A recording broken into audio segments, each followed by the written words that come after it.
नमस्कार, मैं जितेंद्र चतुर्वेदी। कांग्रेस आला कमान के हाथ पांव फूल गए हैं।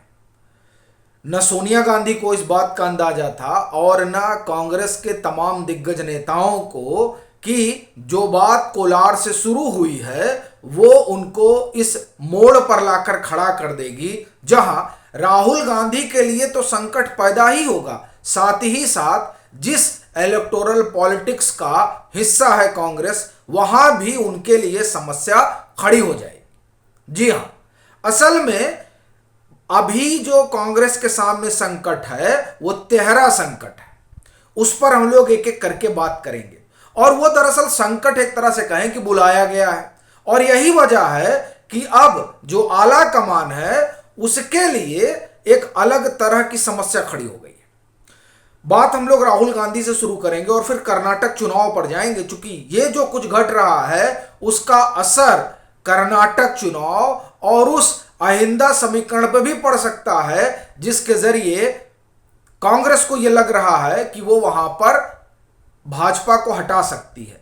और फिर यह भी कि असल में वो जो भारत जोड़ो यात्रा है और जो नाक का सवाल है, वो तमाम चीजें संकट में पड़ती दिखाई दे रही हैं। कैसे, उस पर डिटेल में आएंगे, लेकिन पहले तो राहुल गांधी पर बात कर लेते हैं। देखिए, राहुल गांधी को सजा होती है, और जब सजा होती है तो कोर्ट समय देता है कि आप 30 दिन के भीतर जो है अपील वगैरह कर लीजिए। अब उसमें क्या होता है कि 10 दिन खर्च कर दिया जाता है माहौल बनाने में, क्योंकि सजा हुई तो इनको लगा कि सब सड़क पर उतर आएंगे। पी चिदम्बरम ने भी कहा कि कोई आ नहीं रहा है, और प्रियंका वाड्रा ने तो जो संकल्प सत्याग्रह हुआ राजघाट पर, उसमें उन्होंने कहा है कि लोगों को दिखाई नहीं दे रहा है। और फिर हिंदुस्तान अखबार ने जो खबर की थी उसमें उसने कहा था कि वायनाड में उस रोज 50-60 लोग ही दिखाई दे रहे थे। तो एक तो जो पहली सीढ़ी थी इस सजा के बाद की एक सिंपैथी वोट गेन किया जाएगा, एक सिंपैथी क्रिएट की जाएगी राहुल गांधी के पक्ष में, और उसके लिए जो अपील करनी थी जाकर उस अपील में देरी की गई। तो उधर क्या हुआ कि सिंपैथी नहीं इकट्ठा हुई कि चलिए वहां इस तरीके से देखा कि जब ठीक है सजा है, कोर्ट ने सजा दी, अब आप जाइए, आप उस पर जो है अपना काम धाम करिए और आप अपील करिए, आप क्यों चाहते हैं कि हम निकल कर सामने आए। और नीरजा चौधरी ने अपने कॉलम में ये बात लिखी भी थी कि जब उनकी सदस्यता गई तो अगर वो जंतर मंतर पर जाते और जो लोग मनरेगा के मजदूर वहां प्रदर्शन कर रहे थे उनके साथ बैठते तो वो खुद को कनेक्ट कर ले जाते। लेकिन कांग्रेस सड़क पर उतरती है तब जब गांधी परिवार को ईडी बुलाती है, कांग्रेस सड़क पर तब उतरती है जब गांधी परिवार के ऊपर गाज गिरती है, नहीं तो तमाम नेता, फिर चाहे पी चिदम्बरम हो चाहे डी शिवकुमार हो, इस तरह के और भी जो कांग्रेस के नेता हैं, जब उनके ऊपर एजेंसियां शिकंजा कसती हैं या उन्हें इस तरह का किसी मामले से दो चार होना पड़ता है तो कांग्रेस सड़क पर नहीं आती है। तो ये बात अब समझ में आई, इसलिए भी लोग नहीं उतर रहे हैं। तो एक तो यहां ये मात खा गए, दूसरा लेट में गए तो अब देखिए कि उनकी जमानत पर, माफ करिए, सजा पर रोक नहीं लगी। अब रोक नहीं लगी तो अब कांग्रेस के पास ज्यादा समय है नहीं, राहुल गांधी के पास ज्यादा समय है नहीं। अब वो हाई कोर्ट जाए, अगर सुन लेता है तो ठीक है, नहीं तो उनके लिए संकट बहुत भारी है। तो अब इस मोर्चे पर जो है उनके लिए एक अलग तरीके की समस्या खड़ी हो गई कि कभी भी जा सकते हैं। फिर उन्होंने सोचा मकान वकान छोड़ेंगे तो उससे एक जो है सिंपैथी होगी, और वो सिंपैथी किस तरीके से जमीन पर काम करेगी ये असल में कर्नाटक चुनाव में दिखाई देगी।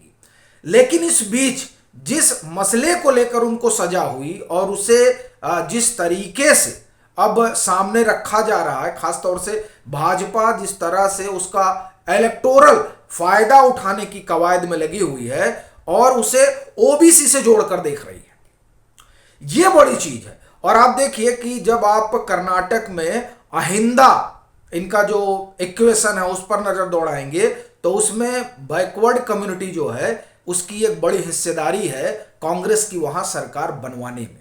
खुद सिद्धरमैया उसी समाज से आते हैं।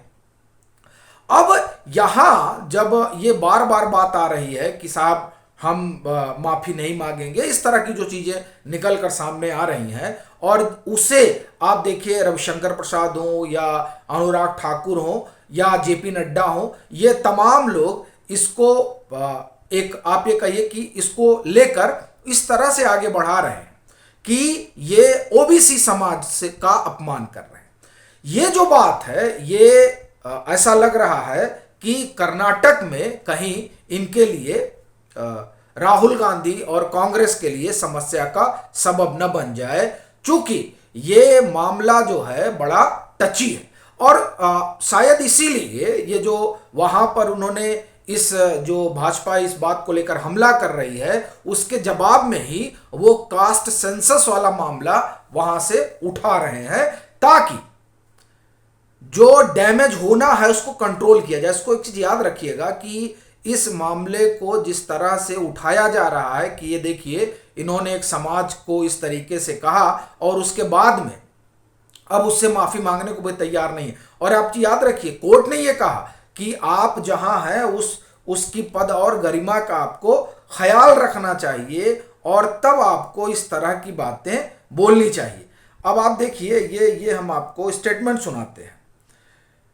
संभल कर बोलना चाहिए, कद पद का जिक्र कर राहुल गांधी को जज ने दी नसीहत।